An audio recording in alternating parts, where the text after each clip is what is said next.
Hello everyone, welcome to Aastha education. और मेरे साथ आप पहले इस वाले चैनल पर जो वीडियोस आ चुकी हैं आप लोग कवर कर चुके हो कि शेयर्स का बेसिक कंसेप्ट्स क्या होते हैं, ठीक है। लमसम की एंट्रीज, इंस्टॉलमेंट की एंट्री, पर बेसिकली वो जितना भी हमने पढ़ा था वो बस हमारा था issue of shares for cash, कि हम कैश या जो भी हमारे पास पैसा आ रहा है उसके बदले हम शेयर्स को इशू कर रहे हैं, ठीक है। पहले मैं चाह रही थी कि मैं पार्ट लाऊं कि जिसमें मैं क्वेश्चन शुरू करा दूं आपको कैटेगरी वाले, बट मैंने उसको थोड़ा सा पॉज दिया। वो पॉज इसलिए देना पड़ा क्योंकि अगर मैं पहले वो शुरू कर दूंगी ना तो आपका कंसेप्ट का फिर कुछ ना कुछ रह जाएगा। तो बेसिक कंसेप्ट सारा क्लियर हो जाएगा आज। लाइक हम जो करने वाले हैं अब हम उसका दूसरा पार्ट कर रहे हैं, like issue of shares for consideration other than cash, ठीक है। कंसिडरेशन का मतलब क्या होता है? कंसिडरेशन का मतलब ये होता है कि बेसिकली आप कैश नहीं दे रहे हो, ठीक है। आपने लोगों से पैसा नहीं उठाया है, उसके बदले शेयर्स नहीं दे रहे हो। आप मान लो या तो बिजनेस खरीद रहे हो, ठीक है, उस बिजनेस को आप पेमेंट कैश में करने की बजाय उस बंदे को आप शेयर इशू करके दे रहे हो, ठीक है। तो यहाँ पे हम उसी से रिलेटेड क्वेश्चंस करेंगे। तो अब जो मैं वीडियो में पहले सबसे पहले बता देती हूँ कि आज डिटेल्स में हम क्या कवर करने वाले हैं। पहली बात मैं आपको बताऊंगी कि हमें क्वेश्चन देख के कैसे पता लगेगा कि हमारा परचेज कंसिडरेशन कितना है, like how to determine purchase consideration when a business is purchased, ठीक है। कि मान लो मैंने किसी का कोई बिजनेस खरीद लिया। अब होता क्या है, मान लो बड़ी कंपनी है, ठीक है, कोई छोटी कंपनी है, उसको इमरजेंसी हो गई, उसको अपना बिजनेस बेचना है और हमारा वो बिज़नेस फ़ायदे का है क्योंकि हमारा भी सिमिलर ही बिज़नेस है, बस हमारा लार्ज स्केल पे, उसका स्मॉल स्केल पे है। तो हमने उसका बिज़नेस खरीद लिया तो हम उसकी पहले तो असेट भी लेंगे, हम उसकी लाइबिलिटीज़ भी लेंगे क्योंकि हम पूरा बिज़नेस खरीद रहे हैं। पर उस बिज़नेस के बदले हम उसको कुछ देंगे और वो हम यहाँ पे उसे कैश में देंगे, थोड़ा बहुत दे सकते हैं, ठीक है, वो क्वेश्चन पे डिपेंड करता है। बट ज़्यादातर पार्ट जो होगा हम यहाँ पे उसको शेयर्स इशू करके देंगे, ठीक है, पहली चीज़। दूसरी चीज़ है कि हमें यहाँ पे जो मेन चीज़ का ध्यान रखना है वो है कि परचेज कंसिडरेशन पता तो लग जाता है कि भाई पेमेंट कितनी देनी है, ठीक है, लेकिन हमें अब शेयर्स इशू हो सकते हैं पार पे भी और प्रीमियम पे भी, ठीक है। तो पार और प्रीमियम के बेसिस पे हम लोग शेयर्स कितने इशू कर रहे हैं उस पर्टिकुलर पेमेंट को करने के लिए हम वो सीखेंगे, ठीक है। तीसरी चीज़ कि हमें जब असेट और लाइबिलिटी की हम एंट्री कर लेंगे तो हमें कब गुडविल समझना है जो बैलेंस आ रहा है और कब कैपिटल रिजर्व समझ रहा है। अभी आप लोगों को कुछ समझ नहीं आ रहा होगा, अभी जैसे हम कंसेप्ट पे जाएंगे सब क्लियर हो जाएगा। फिर लास्ट केस है पार और प्रीमियम के केसेस, कि जब पार का केस होगा और प्रीमियम का केस होगा तो हम लोगों को कैसे क्वेश्चन को प्रोसीड करना है। और ये बहुत छोटा सा कंसेप्ट है, बहुत ईजी कंसेप्ट है। यहाँ होगा ये मान, अब इसके मैं एक बार फिर भी टारगेट नंबर बता देती हूँ कि एस्टिमेटेड क्या है। एक्सपेक्टेड ये होता है कि या तो इसका ऐसे होगा कि 8 नंबर का आपका जो हमने इससे पहले वाले क्वेश्चन मतलब इसके बाद भी प्रैक्टिस करेंगे और जो हम कंसेप्ट पहले कर चुके हैं उसमें से आएगा, ठीक है, जिसमें हमारा भी सिर्फ फोर फीचर और री इशू बचा हुआ है, ठीक है। पूरा वो क्वेश्चन 8 नंबर का आएगा और 4 नंबर का आपको इसमें से दे देंगे, या फिर आपको इसको और उसको मिलाकर 12 नंबर का क्वेश्चन बना देंगे। तो कहीं ना कहीं ये एंट्री आ सकती है, पर कुछ ना होने से अच्छा है कि ये वाला टॉपिक आप कवर कर सकते हो, ठीक है। 4 नंबर बहुत होते हैं बोर्ड में, 4 नंबर्स कई बार पास भी हो जाते हैं, तो आपको ये वाला कंसेप्ट करना है, ठीक है। अब हम स्टार्ट कर रहे हैं। पहली चीज़ आएगी जो हम पढ़ रहे हैं वो क्या है, issue of shares for consideration other than cash. यहाँ पे हमारा कैश की बात नहीं हो रही, यहाँ हम जो भी चीज़ खरीद रहे हैं, कोई भी सर्विस ले रहे हैं किसी बंदे की, तो हमें यहाँ पे उसको कैश में ना पेमेंट करके हम उसको शेयर्स इशू कर रहे हैं। क्लियर है ये चीज़? अब सबसे पहला जो इसमें स्टेप करना है वो स्टेप आपको करना है डिटरमाइन परचेज कंसिडरेशन। आपको पता लगाना है कि परचेज कंसिडरेशन कितना होगा, कि हमने जो उससे बिजनेस खरीदा है या हमने उससे जो सर्विस ली है हमें उसको पेमेंट कितनी करनी है उसके बदले में, उससे का जो हमने बिजनेस खरीदा है या हमने उससे कोई सर्विस ली है, तो वो हमें परचेज कंसिडरेशन डिटरमाइन करना पड़ता है। या तो वो क्वेश्चन में डायरेक्टली दिया हुआ होगा, अदरवाइज वो आपको शेयर की फॉर्म में दिया हुआ हो कि आप for example 1 lakh shares issue कर रहे हो जिसमें हर शेयर का प्राइस है 10, तो इन शॉर्ट आप उसको कितना पैसा दे रहे हो, 10 लाख रुपए, ठीक है। बस प्रीमियम के केस में वो चीज़ बदल जाएगी। नाउ स्टेप 2, अब हमें जो यहाँ पे कैलकुलेट करना होता है, फॉर एग्जाम्पल हमने ये तो डिसाइड कर लिया कि भाई हमारा परचेज कंसिडरेशन कितना है, हमें उसे देना कितना है, पर उसके बदले में हम लोग कितने नंबर ऑफ शेयर्स इशू कर रहे हैं कि उसकी पेमेंट हो जाए। अब वो तो डिपेंड करेगा कि हमारा हर शेयर का प्राइस कितना है, ठीक है। तो उसमें दो केसेस आते हैं, आइदर एट पार और प्रीमियम, या तो पार पे या प्रीमियम पे। क्लियर है ये चीज़। अब सबसे पहला आएगा पार पे, इसको बहुत ध्यान से पढ़ो आप। पार में बोल रहा है फॉर एग्जाम्पल हमारा परचेज कंसिडरेशन है 10 लाख, कि मैंने जो बिज़नेस ख़रीदा है उसके बदले में, फॉर एग्जांपल मेरी कंपनी है ABC लिमिटेड और जिससे मैंने ख़रीदा है वो है S लिमिटेड, ठीक है। तो उस बंदे की मैंने यहाँ पे कंपनी ख़रीदी, उस कंपनी को ख़रीदने के लिए मैं उसको 10 लाख रुपए दे रही हूँ। हो सकता है बहुत छोटा बिज़नेस है इसलिए 10 लाख में मांगिए, मतलब इस टाइम एस्टिमेशन ले रहे हैं, ये मत समझना कि बहुत ही छोटा बिज़नेस है, ठीक है। 10 लाख रुपए को हमें उसको परचेज कंसिडरेशन पे करना है, हमें उसके बदले में जो हम खरीद रहे हैं उसके बिज़नेस उसकी पेमेंट करनी है। अब अगर पार का केस है, अब एक बात बताओ, हमारे पास जो शेयर्स हैं वो हैं 100 रुपये का ईच, तो इसका मतलब हमें कितने नंबर ऑफ शेयर्स करने हैं, ये हमने सबसे पहली वीडियो में भी पढ़ा था कि जब हमें अमाउंट पता होता है और पर शेयर का प्राइस पता है तो हम नंबर ऑफ शेयर्स निकाल सकते हैं। कैसे? उस परचेज कंसिडरेशन को ऊपर लिख के कि हमें कितना देना है टोटल और पर शेयर का प्राइस कितना है, ठीक है। हम वो लिखेंगे यहाँ पे परचेज कंसिडरेशन अपॉन प्राइस पर शेयर लिखा हमने, ठीक है। तो यहाँ लिखा मैंने 10 लाख डिवाइडेड बाय 100, तो मुझे यहाँ पे इसके 10 लाख की पेमेंट करने के लिए कितने शेयर इशू करने पड़ेंगे? 10,000 शेयर, जिसमें हर शेयर का प्राइस कितना है? 100 रुपये, ठीक है। दोबारा बोल रही हूँ वही चीज़ कि परचेज कंसिडरेशन 10 लाख का है, ठीक है, और यहाँ पे पर शेयर का प्राइस है 100 रुपये। तो अगर मुझे कितने शेयर इशू करने हैं पहले वो निकालना आना चाहिए और ये स्टेप करना है, ठीक है। अगर ये नहीं किया तो आपका मतलब कंसेप्ट क्लियर नहीं हो रहा है, रटना नहीं है, रटोगे तो एंट्री नहीं हो पाएंगी ये वाली। क्लियर है? 10 लाख पे हर शेयर का प्राइस है 100, तो हमें कितने शेयर इशू करने हैं उसकी पेमेंट के लिए? 10,000 शेयर। आई होप यहाँ तक क्लियर हो गया होगा, ठीक है। नहीं हुआ एक बार आप वीडियो पॉज करके दोबारा इस चीज़ को पढ़ो। अब आते हैं हम प्रीमियम के केस पे। अब यहाँ पे हम कैलकुलेट करेंगे जब प्रीमियम, तो प्रीमियम में एक चीज़ आएगी, फॉर एग्जाम्पल हमारा परचेज कंसिडरेशन है 27 लाख, ये जस्ट मैंने कैलकुलेशन थोड़ा सा नॉर्मलाइज करने के लिए लिया है, आपको बस समझना है। अब हमने यहाँ पे और अगर आपको पता है ये वाला कंसेप्ट आ गया ना, तो आपका ये समझना कि डिबेंचर में भी सेम ही चीज़ है, जो कंसिडरेशन अदर देन कैश वाला टॉपिक है ना सेम है, बस यहाँ पे शेयर्स है वहाँ पे हम डिबेंचर लिखेंगे, बाकी आपको सेम एंट्री करनी है। तो आप सोच रहे हो एक टॉपिक से आपके 2 टॉपिक प्रिपेयर हो रहे हैं, तो थोड़ा सा यार तुम लोग भी कोप अप करो ना, ठीक है। चीज़ों को लिखो साथ साथ उनको क्वेश्चन करते रहो। आपकी तो ज़्यादातर बुक्स में CBSE ICSE में बहुत अच्छा होता है कि टॉपिक लिख के उसके नीचे आपको क्वेश्चन देते हैं, तो आप प्लीज़ साथ साथ प्रैक्टिस करो, ठीक है।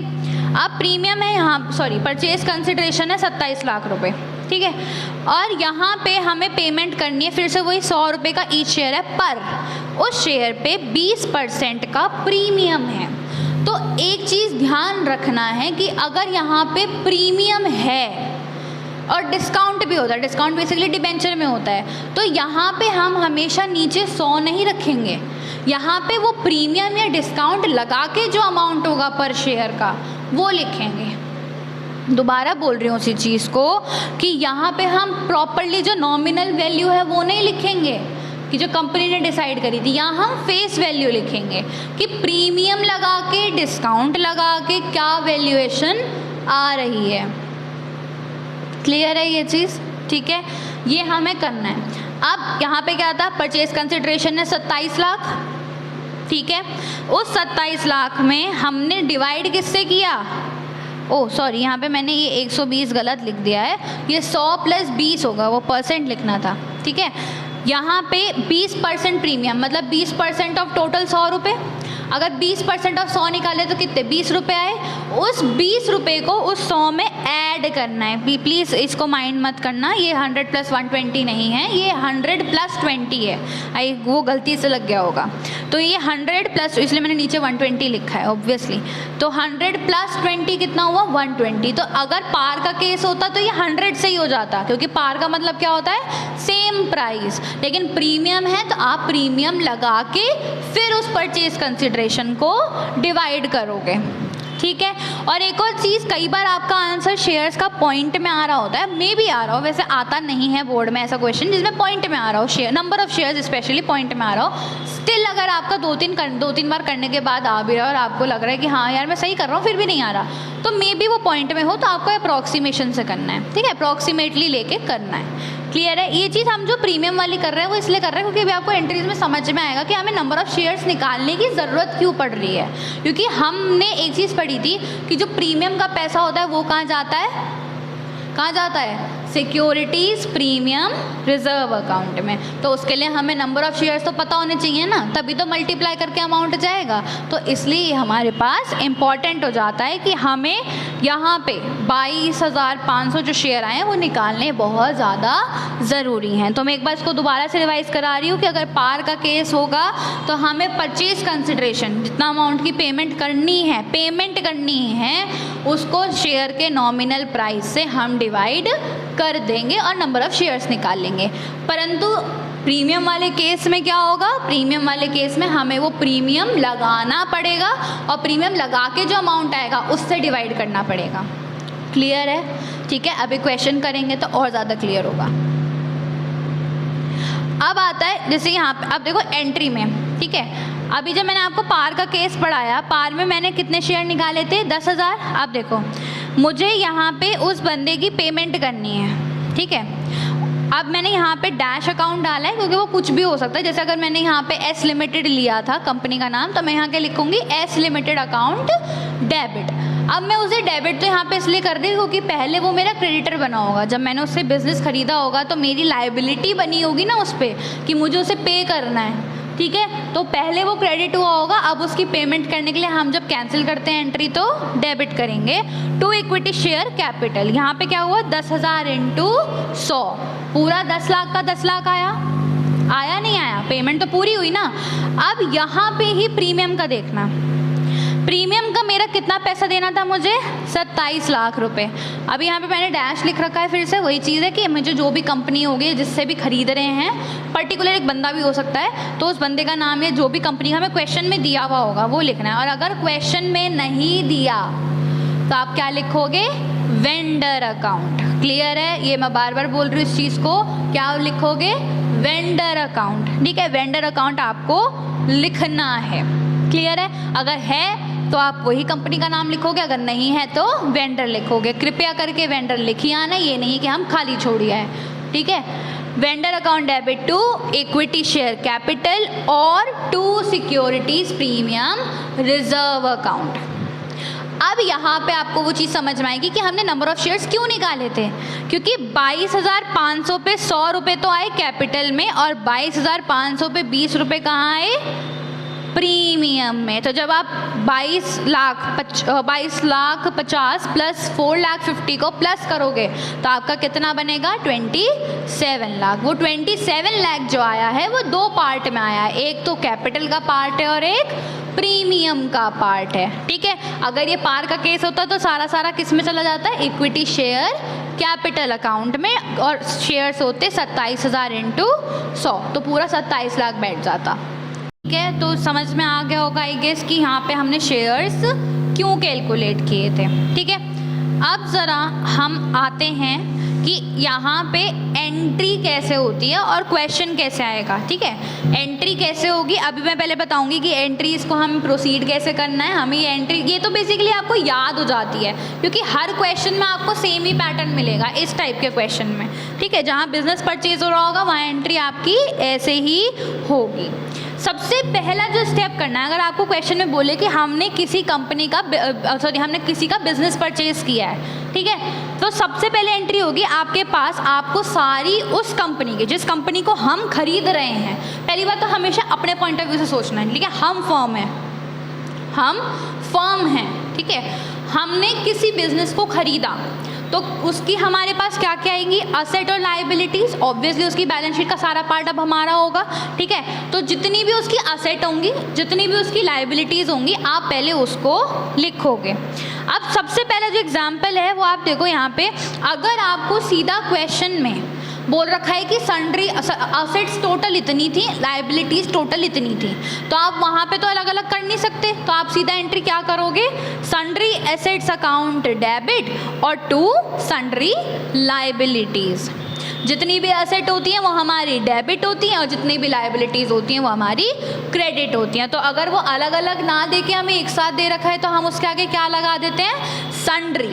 तो सन्ड्री एसेट्स अकाउंट डेबिट और टू सन्ड्री लाइबिलिटीज़ अकाउंट। ये तो हो गया पहले तरीके से आपको जो क्वेश्चन मिल जाएगा। अब अगर दूसरे तरीके में आपको बोल दिया कि भाई एक साथ नहीं दिया है कि असेट इतनी है लाइबिलिटी इतनी है, आपको तोड़ तोड़ के दिया है, तो हमें ये तो पहचानना आता ही है ना कि भाई 11th में इतना तो पढ़ा ही है ना कि कैश में कौन सी चीज़ असेट होती है, कौन सी चीज़ लाइबिलिटी होती है। तो हमें ये पता है, मान लो अगर मुझे दिया हुआ है cash account, stock account, plant and machinery और सोचो बिल्डिंग दे रखा है, हमें प्रीपेड एक्सपेंसेस दे रखा है, वो सब चीज़ें क्या होती हैं, हमारी डेबिट होती हैं। और लाइबिलिटी में जैसे हमें टू सन्ड्री क्रेडिटर्स दे दिया, टू बिल्स पेबल दे दिया, टू क्या बोलते हैं उसे, आउटस्टैंडिंग एक्सपेंसेस दे दिए, बहुत सारी चीज़ें आती हैं टू में भी, हमने वो सारी चीज़ें लाइबिलिटी में डाल दी। तो पहला स्टेप आपको क्लियर हुआ कि इन वाले क्वेश्चन में सबसे पहले क्या करना है, आपको सारी असेट लिखनी है और सारी लाइबिलिटीज़ लिखनी है। Asset will be debited, asset को हम डेबिट करेंगे और लाइबिलिटीज़ को क्रेडिट करेंगे। अगर वो एक साथ दे रखी हैं तो हम लिखेंगे सन्ड्री असेट अकाउंट और सन्ड्री लाइबिलिटी अकाउंट, और अगर अलग अलग दे रखे तो हम उनकी अलग अलग एंट्री करके उनको डेबिट और क्रेडिट करेंगे। यहाँ तक क्लियर है। फिर आता है दूसरा स्टेप। अब आपको जब आपने सारी असेट और लाइबिलिटी लिख ली तो आपको क्वेश्चन में दिया हुआ होगा कि भाई हमने इसका बिजनेस परचेज करने के लिए इतना पैसा देना है, और अगर नहीं भी दिया होगा तो फिर आपको नंबर ऑफ़ शेयर्स दे रखे होंगे तो आपको नंबर ऑफ़ शेयर्स निकालने की ज़रूरत नहीं पड़ेगी, और अगर नहीं दे रखे तो आपको अमाउंट दे रखा होगा। वैसे ज़्यादातर क्वेश्चन में आपको सीधा सीधा अमाउंट ही देते हैं, ठीक है, जितनी भी बुक्स होती हैं जो भी आप रेफ़र कर रहे हो सब में अमाउंट ही दे रखा होता है। तो अब क्या करा, सबसे पहले मैंने सन्ड्री एसेट और सन्ड्री लाइबिलिटीज़ लिख दिया था, या हमने कैश स्टॉक वो लिख दिया था। उसके बाद हमें उस बंदे को पेमेंट करनी है, ठीक है, उस बंदे को जब हमें पेमेंट करनी है तो वो भी हमारा एक लाइबिलिटी बना, वो भी हमारी एक लाइबिलिटी बन गई, वो हमारा एक क्रेडिटर बन गया। तो अगर इन केस उस कंपनी का नाम है तो हम क्या लिखेंगे, फॉर एग्जांपल मैंने यहाँ ले रखा है टू ABC लिमिटेड, तो वो हो गया टू ABC लिमिटेड अकाउंट और यहाँ पे उसका अमाउंट डाल दिया। क्लियर है। और अगर उसका नाम नहीं दे रखा तो मैं बार बार बोल रही हूँ, खाली नहीं छोड़ना है, वेंडर अकाउंट लिख के आना है। क्लियर है यहाँ तक। दोबारा रिपीट कर रही हूँ, स्टेप 1 क्या है, हमें सारी एसेट को डेबिट करना है, लाइबिलिटीज़ को क्रेडिट करना है, और वो क्वेश्चन में दिया हुआ होगा, ठीक है। दूसरे स्टेप में जब आपने एसेट और लाइबिलिटी लिख ली तो आपको वहीं पे टू में मतलब लाइबिलिटी साइड में आपको लिखना है कि हमें उस बंदे को कितना पैसा देना है, दैट इज़ वेंडर्स अकाउंट या ABC लिमिटेड अकाउंट, जिससे भी हमने वो बिजनेस खरीदा है। क्लियर है।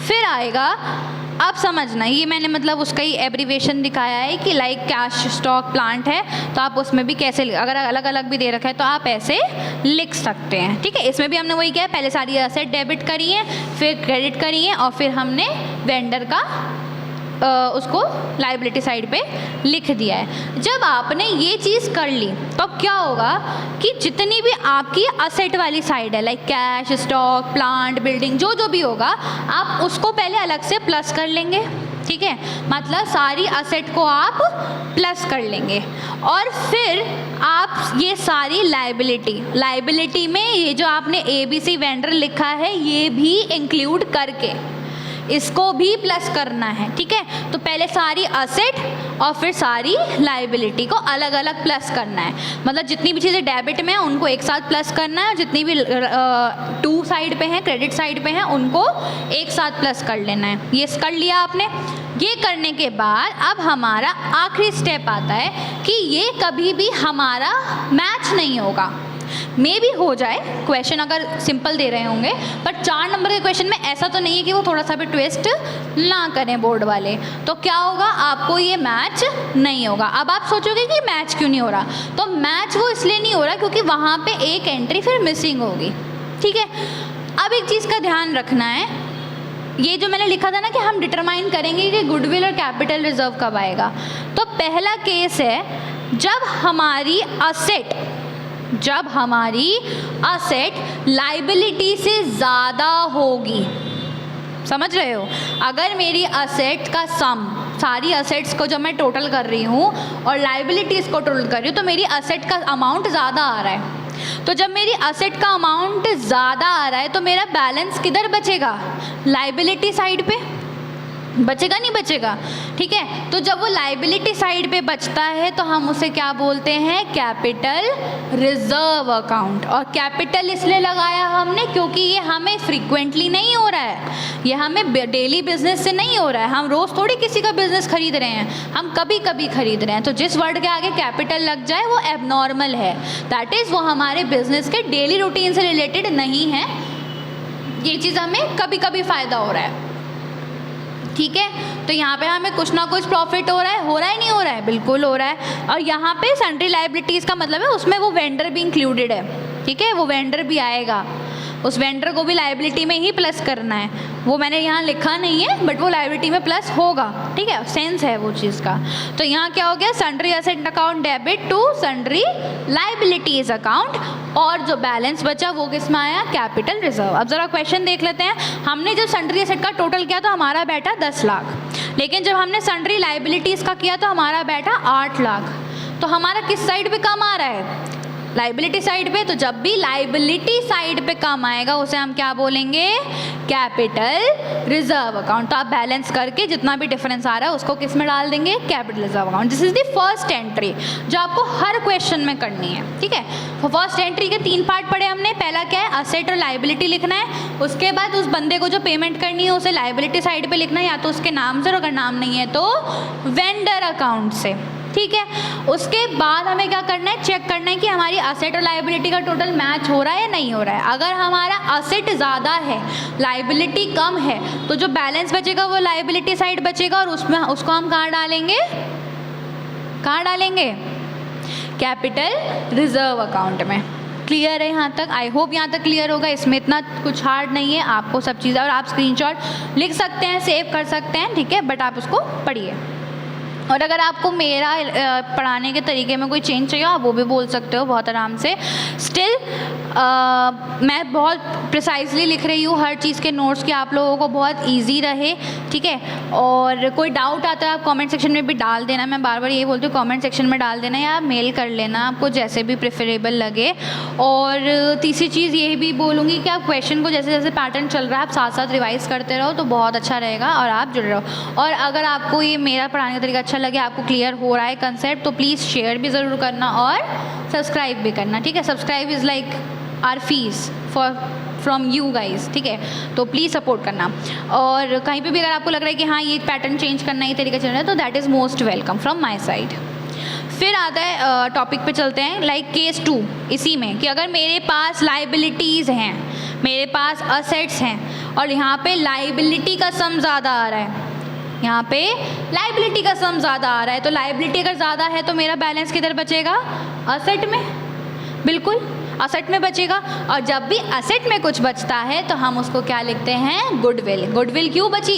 इसका मतलब हमारे पास देखो पेमेंट हम उसको ज़्यादा कर रहे हैं, लाइबिलिटीज और उसका बैलेंस करके हमारे पास अमाउंट बचा। इसका मतलब उस बिज़नेस की कुछ गुडविल होगी तभी हम उसको ज़्यादा पे ऑफ कर रहे हैं। क्लियर है? भले ही छोटा बिजनेस है, मे बी उसको मजबूरी में बेचना पड़ रहा हो, पर ऐसा नहीं है कि उसकी गुडविल नहीं है। तो अगर हमारे पास लाइबिलिटी ज़्यादा है और असेट कम है तो हमारा जो बैलेंस बचेगा वो कहाँ आएगा? वो मैंने गलती से यहाँ रिपीट कर दिया था, तो थोड़ा सा अवॉइड करना। ठीक है, तो गुडविल यहाँ पे क्या होगा? Liabilities minus asset. तो whenever the liabilities higher, जब भी लाइबिलिटी ज़्यादा है असेट से, तो हमारा जो बैलेंस बचेगा वो कहाँ आएगा? गुडविल में। क्लियर है ये चीज़? अब आपको ये सारा स्टेप समझ में आ गए। ठीक है, मैं एक बार फिर से पीछे कर लेती हूँ, एक बार दिखा देती हूँ। लाइक पहला स्टेप है हमें असेट लिखना है, लाइबिलिटीज़ लिखनी है। दूसरा स्टेप है असेट लाइबिलिटी में हमें उस बंदे को जो पेमेंट करनी है जिससे हमने बिज़नेस खरीदा है, या तो उसका बिज़नेस का नाम दिया हुआ होगा या नहीं दिया तो वेंडर अकाउंट। ठीक है, वो लिख के उसका हमें अमाउंट डाल देना है लाइबिलिटी साइड। फिर इन असेट और लाइबिलिटी को बैलेंस करना है, ठीक है। उसमें अगर हमारा असेट ज़्यादा है, लाइबिलिटी कम है, तो हम कहाँ पे डालेंगे अमाउंट? लाइबिलिटी में, जिसे हम बोलते हैं कैपिटल रिजर्व अकाउंट। और अगर हमारे पास लाइबिलिटी ज़्यादा है और असेट कम है, तो हम कहाँ डालेंगे? कहाँ डालेंगे? असेट में डालेंगे, ठीक है, क्योंकि असेट में अमाउंट बच रहा है, तो गुडविल अकाउंट से वो नाम आ जाएगा। Is that clear? Number of shares निकालना बता दिया कि अगर पार का केस है तो जितना भी शेयर का प्राइस है उससे डिवाइड करेंगे, और अगर प्रीमियम का केस है तो आप प्रीमियम को ऐड करके उस अमाउंट में और उस अमाउंट से डिवाइड करेंगे जो ऐड करके आया है। क्लियर है? अब ज़रा क्वेश्चन पे आ जाते हैं। आपके पास ना कुछ इस तरीके का प्यारा सा क्वेश्चन आएगा। ABC Limited purchased a business from XYZ Limited at the rate rupees 6,60,000. For this purpose it issued equity share of rupees 100 each. ठीक है, अब देखो आपको यहाँ पे पता कैसे लगा कि ये परचेज वाला क्वेश्चन है। इसने बोला कि पहली बात तो हमने बिजनेस खरीदा, ABC Limited purchased a business from XYZ Limited, तो हम यहाँ पे कौन सी कंपनी है? हम है ABC, और हमने बिजनेस किससे खरीदा है? XYZ, तो इसका मतलब उस बंदे का तो नाम दे रखा है हमें। चलो एक चीज़ क्लियर हुई। और हमने उससे जो बिजनेस खरीदा है, हमने बोला कि हमने उसे पेमेंट करी है 6,60,000 की। इसका मतलब हमारा परचेज कंसिडरेशन कितना है? 6,60,000 रुपये। क्लियर है ये चीज़? 6,60,000 रुपये है या नहीं है? फिर आया for this purpose it issued, और यहाँ पे हमने कैश में पेमेंट नहीं करी, हमने उसे बोला कि हमने इसके लिए अगर मान लो कैश होता भी, वो जब मैं आगे क्वेश्चंस कराऊंगी अगली वीडियोस में तो आपको क्लियर होगा। वैरायटी ऑफ क्वेश्चन तो देखो बहुत है, ठीक है, वो तो प्रैक्टिस कर करके आएगा। वो हम मतलब ऐसा नहीं है कि ख़त्म करने के बाद हम रुक जाएंगे। हम हर लाइक मैं कोशिश करूँगी कि शेयर्स के लिए, स्पेशली शेयर्स के लिए, क्योंकि शेयर्स पे बहुत टाइम लगता है समझने में, नहीं आ पाता है, तो शेयर्स पे मैं पर्टिकुलरली लाइक हर फ्राइडे या सैटरडे एक क्वेश्चन डिस्कस करा करूँगी, तो आप लोग प्लीज़ जुड़े रहना, ठीक है। अब यहाँ पे इसने बोला कि हमने 100 रुपये का एक शेयर इशू करा है। अब इसने हमें पर शेयर का प्राइस बताया और हमें परचेज कंसिडरेशन बताया, तो सबसे पहला हमारा दिमाग में बत्ती जली कि हमें क्या निकालना है? Number of shares. क्लियर है? ये सब चीज़ें समझ में आई। अब बोल रहा है कि asset and liabilities are as follows, तो इस कंपनी का जो हमने खरीदा है उसकी असेट एंड लाइबिलिटीज़ कुछ इस तरह है, ठीक है। जिन्हें क्वेश्चन लैंग्वेज समझ में नहीं आती, मैं क्वेश्चन लैंग्वेज को भी पढ़ना बता रही हूँ। फिर सबसे पहले आया कैश। कैश क्या है? हमारी असेट है। डेटर्स क्या है? हमारे असेट है। बिल्स पेबल लाइबिलिटी है। बिल्स रिसीवेबल असेट है। प्रीपेड एक्सपेंसेस असेट है। मशीनरी असेट है। बिल्डिंग असेट है। इन्वेस्टमेंट एसेट है। क्रेडिटर्स लाइबिलिटी है। ये चीज़ें क्लियर हुई। अब हमें यहाँ पे दोनों तरीके से क्वेश्चन सॉल्व करना है, लाइक पार से भी और प्रीमियम से भी, ठीक है। तो अब हम ज़रा क्वेश्चन सॉल्व करें। क्वेश्चन रीडिंग समझ में आ गई कि क्वेश्चन कैसे आता है, क्या उसका मतलब होता है। अब आपको जितना भी हमने पढ़ा है अभी तक वो चीज़ आपको इस क्वेश्चन में समझ में आ गई होंगी। अब आता है केस 1, जब हम पार की बात कर रहे हैं, ठीक है। जब हमारा केस कौन सा चल रहा है? पार का। सबसे पहला स्टेप क्या होता है हमारा? सबसे पहला स्टेप होता है कि हमें सारी असेट लिखनी है और सारी लाइबिलिटीज़ लिखनी है। तो सबसे पहले मेरे पास असेट क्या थी? Cash account debit. Cash account कितना था? 1 लाख। फिर मेरे पास असेट थी डेटर्स। डेटर्स मैंने डाला 30,000। फिर bills receivable 20,000। Prepaid expenses 15,000। Machinery account 3,50,000। Building account 2 lakh. Investment 20,000। Clear है यहाँ तक? ये मैंने सारी एंट्रीज डाली। फिर मैंने डाली सारी लाइबिलिटीज़, 2 सन्ड्री क्रेडिटर्स और 2 बिल्स पेबल। अब मेरा पहला स्टेप यहाँ पे कंप्लीट हो गया। देखो यही था क्वेश्चन में, यही असेट और लाइबिलिटी थी, बस यही असेट और लाइबिलिटी डालनी थी, हमने डाल दी। यहाँ तक हुआ। अब मैंने दूसरा स्टेप बताया था, जब हम सारी असेट और लाइबिलिटी लिख लेते तो हम तीसरा स्टेप क्या करते हैं? क्या करते हैं? लिखा होगा तो याद होगा, नहीं है तो वीडियो को रिवाइंड करके देखना। क्या लिख करते हैं? उस बंदे को जो पेमेंट करनी है, उस बंदे को जो पेमेंट करनी है, जिसे हम क्या बोलते हैं? Purchase consideration. तो हम उसके नाम से एंट्री करते हैं। मुझे यहाँ पे क्वेश्चन में कितना बोला है? 6,60,000 रुपये। तो मैंने यहाँ देखो क्या कर रखा है, 2XYZ लिमिटेड 60,000, 6,60,000। क्लियर है? ठीक है, 6,60,000।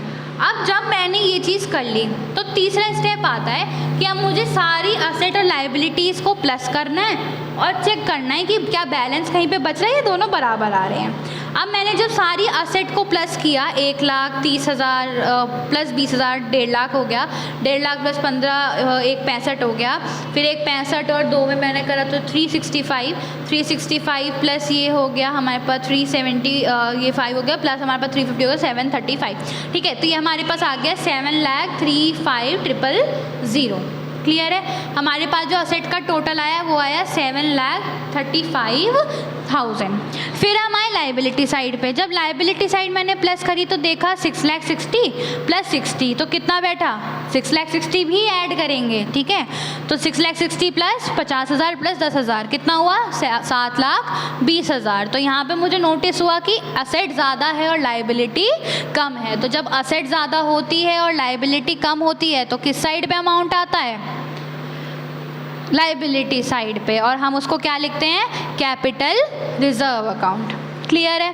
पहली एंट्री हो गई। दूसरी एंट्री क्या, अब देखो यहाँ पे हमने ये मतलब पार में वैसे ज़रूरत नहीं पड़ती है तो सीधा सीधा दिख जाता है, फिर भी मैंने करके दिखा दिया है कि 6,60,000 था और पर शेयर का प्राइस कितना था, 100। तो हम कितने शेयर इशू कर रहे हैं उसको पेमेंट करने के लिए, 6,600 शेयर्स। अब यहाँ एंट्री क्या होगी, अब देखो हमने उसको पहले क्रेडिटर में डाला था ना, अब उसको पेमेंट करने के लिए क्या करेंगे, डेबिट में डालेंगे, उसको ख़त्म करना है। तो XYZ लिमिटेड अकाउंट डेबिट 6,60,000 और उसको पेमेंट कर रहे हैं शेयर से, तो क्या लिखेंगे, to equity share capital account credit में आ गया कितना, 6,60,000। और 6,60,000 मैंने ब्रैकेट में कैसे दिखाया, 6,600 शेयर्स 100 रुपये का ईच। ठीक है, अब यहीं पे अगर मैं एक चीज़ तुम्हें बता देती हूँ कि अगर यहाँ पे ये बोलता कि इसमें से कुछ अमाउंट हमने कैश में दिया है, फॉर एग्जांपल अगर 6,60,000 का अमाउंट है उसमें से मैंने 60,000 कैश में दिए हैं और बचे हुए अमाउंट के लिए मैंने शेयर इशू करे हैं, तो मेरा यहाँ पे कैलकुलेशन कैसे होता, XYZ लिमिटेड अकाउंट डेबिट 6,60,000, ये तो पूरा देंगे हम उसे, पहले हम उसके कैश की पेमेंट करते हैं, बैंक जो भी बोलता वो, अगर चेक बोलेगा तो बैंक आएगा, कैश बोलेगा तो कैश ही आएगा। तो टू कैश अकाउंट कितना, 60,000। अब बचा कितना मेरा, 6 लाख। तो मेरे पास परचेज कंसिडरेशन कितना बचा, 6 लाख का ना, जिसके लिए मैं शेयर इशू कर रही हूँ। तो यहाँ पे जो हम कैलकुलेशन 6,60,000 से कर रहे थे वो किससे करेंगे, 6 लाख से। सॉरी, अगर मैं यहाँ पे बात करूँ कि मुझे यहाँ पे कैश और बैंक वाला अमाउंट हटा देना है, क्योंकि हम नंबर ऑफ़ शेयर तभी कैलकुलेट कर पाएंगे ना जितने अमाउंट के लिए हम शेयर करना चाह रहे हैं। तो हम यहाँ पे कितने के लिए इशू करना चाह रहे हैं, टोटल 6 लाख के लिए। तो यहाँ पे फिर 6 लाख से डिवाइड बाय 100 कितना आएगा, 6,000 शेयर। तो मेरी एंट्री क्या होगी, XYZ limited account debit 6,60,000, to bank account 60,000, to equity share capital 6 lakh. ठीक है, ऐसा भी क्वेश्चन आता है और आपको बुक में भी मिलेगा, तो आप एक बार चेक करोगे आपको प्रैक्टिस हो जाएगी। वैसे चिंता मत करो, आगे की वीडियोस में हर बार हर वीक हम एक एक क्वेश्चन की प्रैक्टिस ज़रूर करेंगे, लाइक 20-20 मिनट्स के क्वेश्चंस होंगे, we will do in a flow. ठीक है, आपको पकड़ आ जाएगी इस पर। ये चीज़ क्लियर हुई, ये था पार का केस। अब आ रहे हैं हम अपने मेन केस पे, जो ज़्यादा क्वेश्चन आता है प्रीमियम। प्रीमियम में सेम चीज़ है, पहली एंट्री बिल्कुल सेम है, पहली एंट्री में तो चेंज ही नहीं आता, क्योंकि वही वो तो बेसिक है। पहले एसेट डालनी है, लाइबिलिटी डालनी है, फिर हमें उस बंदे को पेमेंट करनी है, कंपनी को पेमेंट करनी है, मतलब हमें कितना करना है, हमने उसको क्रेडिटर बनाया और फिर बैलेंस करके कैपिटल रिजर्व निकाला। इसमें तो नो चेंज।